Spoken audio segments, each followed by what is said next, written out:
Hey guys, today the video is going to be about replacing a transom on a boat. So what we're looking at right here is the rotten wood. Over here there's an aluminum plate right here that is maybe, I don't know, close to 2 feet wide or so. And then you can see right here that these bolts are pushed way in. That's because the wood's all rotten, it's not providing support. And the whole back part of the boat's bowing out. We have these right here, you can see they're all sunken in. This is going to be a pretty decent project. I gotta pull the drain plug down there. Got to do that after we left last time. We're just going to have to begin by taking all the bolts out of here. You can see some of these might be a little hard. We'll have to dig all that silicone out of there. Might have been leaks there in the past and people just did that. So we can see from the outside, if we look down here, we can see that it's bowed out some where the boat motor is, where it's just pulling on here.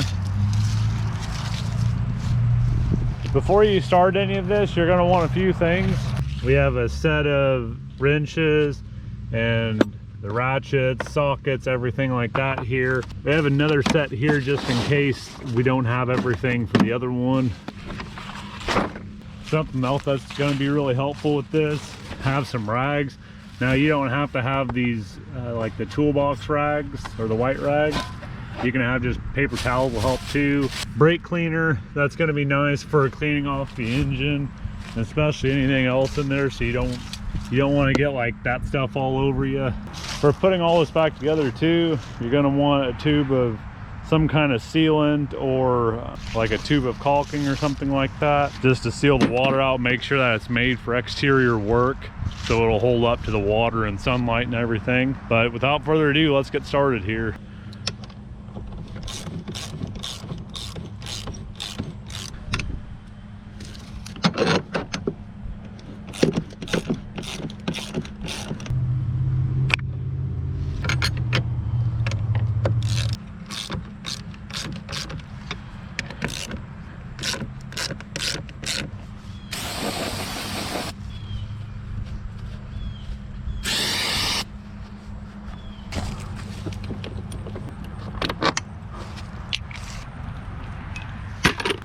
We're gonna go ahead and get this fuel tank out of the way too.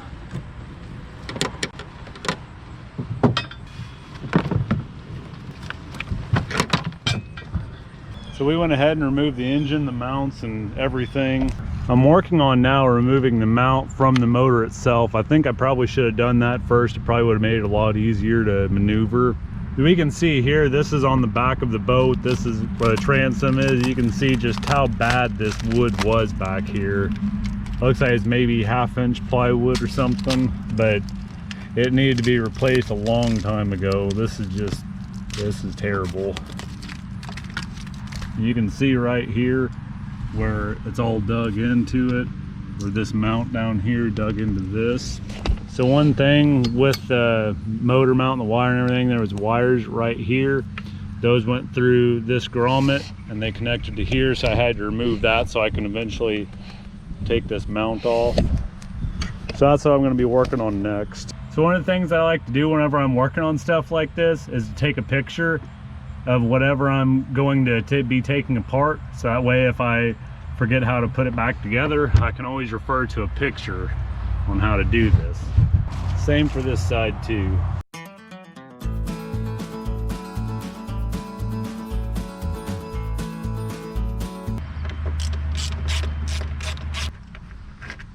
Let me show you what we're doing now. We have most all the bolts out of here. As you can see, pretty much all of the bolts are removed from here. We're still left with these aluminum rivets. So I was thinking about how we need to try to take those out. At first I was just trying to cut them out, but that really wasn't working too good. And I believe the best thing to do to get these rivets out would probably be a right angle grinder, but I don't have one that's cordless, and my shop's way up there. So what I'm trying to do now is just take a drill bit and just drill out the inside of them, and it's really not working just too bad. So now we've taken both these the mounts off down here. These mounts were the ones that went right up here. They were riveted and screwed on. So both those are out. We had to take these side plates out that went in right there. And then this bottom piece came out. And now we should be able to take the rest of this out.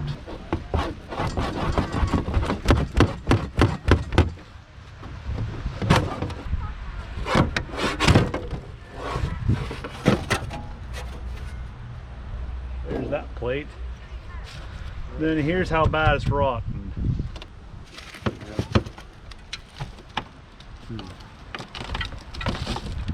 So my plan was originally to take this board out and trace it, but now I guess I'm just gonna have to measure so far down and the side's so long, because as you can see, this board is not gonna be coming out in one piece. It's just all falling apart. Oh man.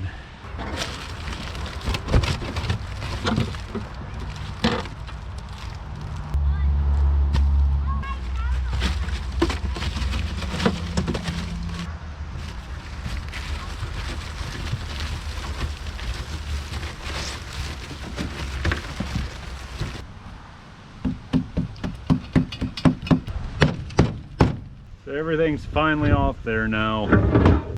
We're just gonna have to take some of these little screws out, these little machine screws right here, the last thing that's left. Other than that, we're gonna have to measure a new piece and put 2 new pieces of 3/4 inch marine plywood in. I was looking at this and I don't believe that whoever put this in here originally used marine plywood, because you can tell the layers are basically like normal plywood. They're thick and they should be thinner, and there should be more of them for marine grade. Probably why this didn't hold up better. Then nothing's gonna hold up forever. So we'll try to use this a little bit as a template, but other than that, we're gonna just have to measure in here. Ideally, you don't want it to get so bad that it all falls apart like this. You wanna be able to have the pieces where you can use them as a template. It's a whole lot easier just to draw them on a new board and put them in than have to measure and draw everything out like what we're gonna have to do. So for the next part, we've measured a place on the board. We're gonna go ahead and make the cut right here for 15 inches. We're just going to run it right through the table saw that we have. Then we're going to make another one that's the same. So you can see with this 3/4 inch marine grade plywood, you can see it's got 7 layers on it. The layers are pretty tight too, and they're pretty uniform in size. So that's a lot more layers than what you're going to get with most of them. We're going to go ahead and get this cut. Hey guys, back out here for the second day. We're working on the boat again. We need 15 inches from here to here.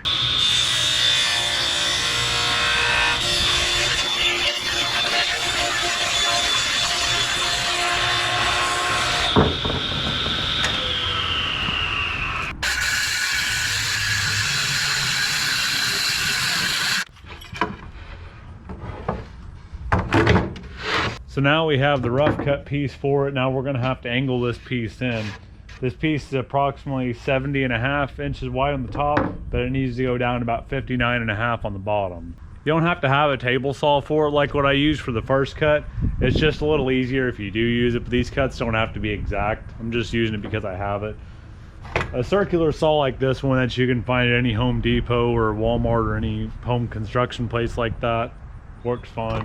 Whenever you're going through thicker plywood though, try to go a little bit slower. That way even a smaller blade like this will cut through it a little bit nicer. If you go fast, you're gonna get a lot of fraying on the edges. Since we need a board that's at an angle, that it starts at the top and gets smaller as it goes down to fit in the boat, we can do this if we measure the bottom. All you need to do is have the top and bottom measurements and then how long it is in the center. That'll tell us what shape to make. What I'm doing now is I'm gonna find the true center of the board first. So I like to measure it and find out exactly how long the board is. So we see that this is right at 70.5 inches.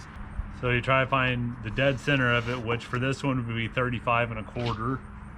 So we'll go ahead and mark 35.25. And then we'll go ahead, flip the ruler around, and we'll see where 35.25 lands at. And it lands us pretty much dead on. Go ahead and mark a mark here. That's the dead center. And then what we're going to do is measure out 14 3/4 of an inch from each side. After those are measured, we need to take a straight edge. This is just a 2-foot straight edge. It'll work perfect for this. You're going to want to measure from the corner of here. We want to do that for the other side too. Next, we're going to go ahead and run the circular saw right down here. Just be sure that you're not going to cut into what you have the board rested on.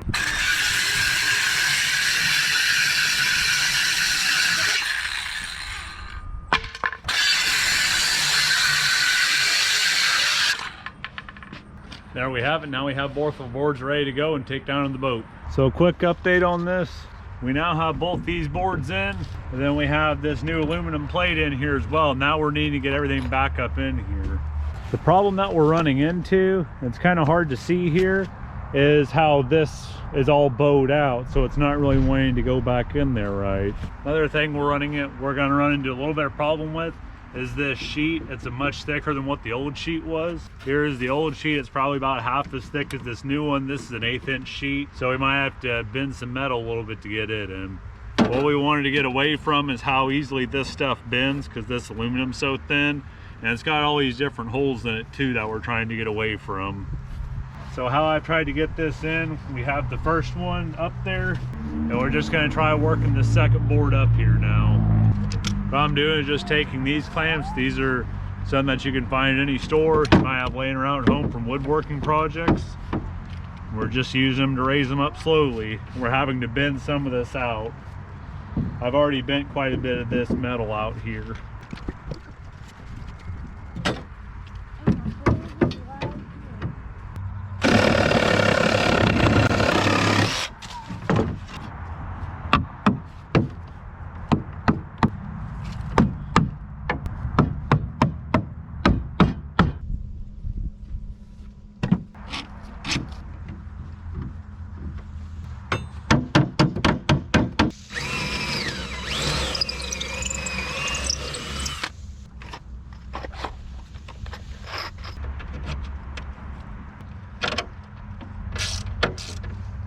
First bolt tightened down.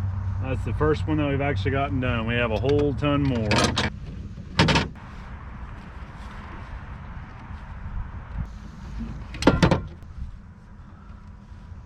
Hey everyone, welcome back. Today is day 4 of rebuilding the transom on our new boat.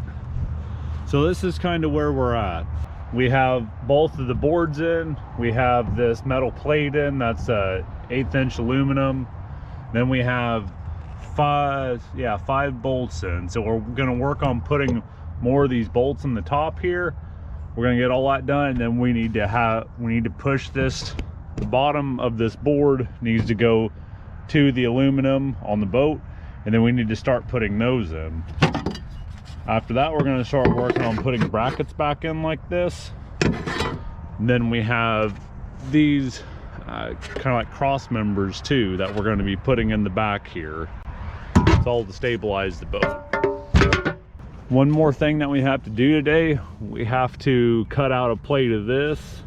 I think I'm going to use just 1/2 inch wood on this and then coat it with like a truck bed liner coating, or like an underbody coating. Basically just going to make it this size. I'm going to put that in. That'll just help give the back plate of this a little bit more support, and so it's not resting straight on the aluminum, so this big steel plate isn't. Maybe it's aluminum, but regardless, we don't want the plate sitting on there. We want it to have a board on there first. So here's the piece that's going to go on the back. This is what we're going to put the undercoating on. So now we're ready to go ahead and start putting in some of these rivets. You're going to want to put the long side on the outside. That's how it's set for all these other rivets that you see, how this bigger side's on the outside. That's what this is going to be right here. We're mounting this plate on. We're going to be putting these on each side first. Then we're going to be putting the bottom of it on.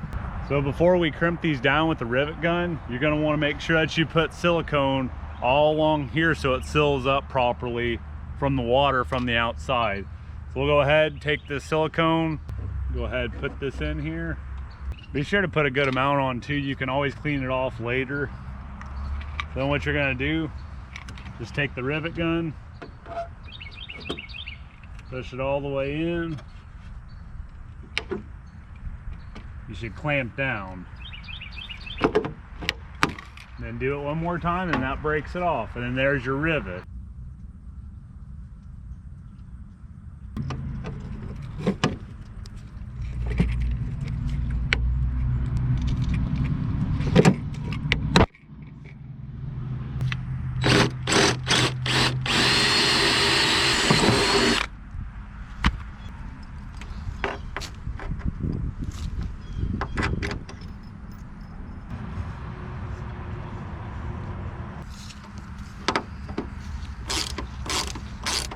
You want to see the sealant pushing out on all sides of the bolt. That lets you know that the sealant's all the way under there and it should be covered. No water should be getting in it then.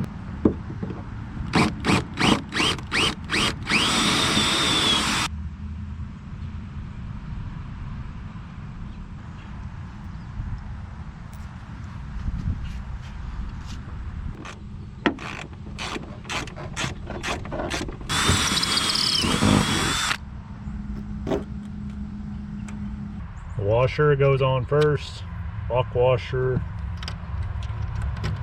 then the nut. So today is day 6 on rebuilding the transom. I have the back plate on here and I'm putting the mounting brackets on. One thing I didn't know about whenever I was doing this before was having the mount all the way in.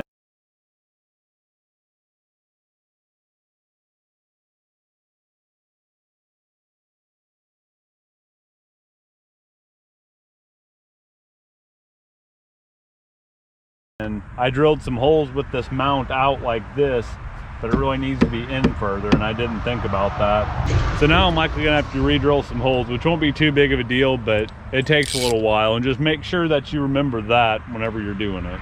You see all the holes here? I have 4 holes now where it'll go into 1, 2, 3, and 4 that the actual plate mounts to. So these holes are all drilled out on this board. This board's gonna sit right on the back of the boat. I put the caulking in these other holes like the sealant because it's through the metal and I want to fill all of those holes up, so you don't want any water or moisture getting in there. So that's why I have them all plugged up and we're just letting that dry. The next step is going to be, I'm going to respray some of this to make sure that we get like right in here to make sure that all this is covered with that underliner as much as we can, and clean that up a little bit. Spray some more right there too. And then we're just going to be mounting this board up, putting this mount on for the motor, and then we'll be able to put the motor back on and put everything together. So we're not too far off, guys. Many hours of work, but it's worth it if you can do it yourself. You can save a lot of money. And I think whenever you can work on your own stuff, it can show you a lot in the process and you really understand how stuff works better. Hey everyone, so we're back out here for, it's about the 7th day right now. It's been right around a week that I started on this project, and I'm excited to say that everything is put back together. Let's take a look. So that's what the new board looks like.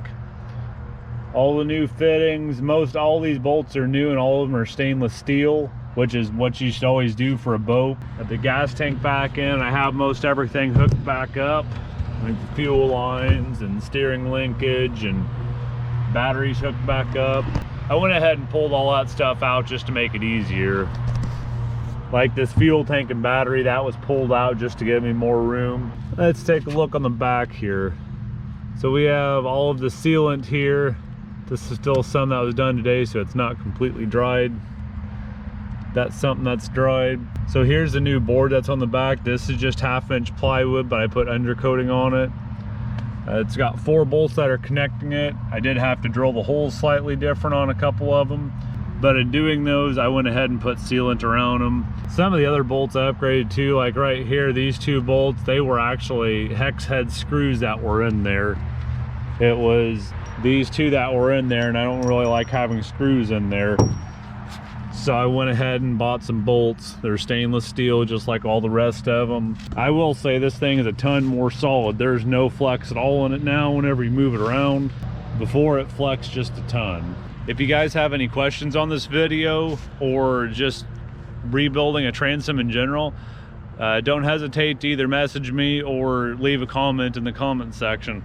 I'll try to help out anyone I can with this. There was some challenges in rebuilding this. Just some stuff didn't quite go as I had planned, but everything went okay. It all got done. Some of the stuff was a little tight, and I will say that if you're wanting to replace something, don't wait till the boards are really, really bad to replace them. That 5-gallon bucket, that's holding most of the 2 sheets of plywood that were there, the 3/4 inch thick plywood. So most all of it just fell right apart. And that's why everything was so bent up. I ended up putting this new aluminum sheet back here too. You don't have to put that, but I really like putting that back there. It gives it a lot more support, and then your washers aren't gonna dig in as easy like they do on this wood. The boat did have an aluminum panel before, but it wasn't near this thick. It wasn't an 1/8 inch thick like what this is. Now that presented some problems too, because the 1/8 inch thick, there wasn't quite enough room under there. So you'll see these are kind of bent out. I don't know if you can see that or not, but these are kind of bent out on there. And of course it was more to drill through then too. And that made it harder anyway, because the back of the boat was bent and it was harder to get it in. It was hard to get it in as it was. So for the future, we hope to have a lot more videos out, a lot more videos using this boat. It'll give us access to a lot more places, like I've said in a previous video. So stay tuned, guys. It should be pretty exciting. We're pretty excited to get this boat done and to really have it out and really be able to run like we should. There will be modifications in the future, so be looking for more videos on those in the future. So see you next time, guys.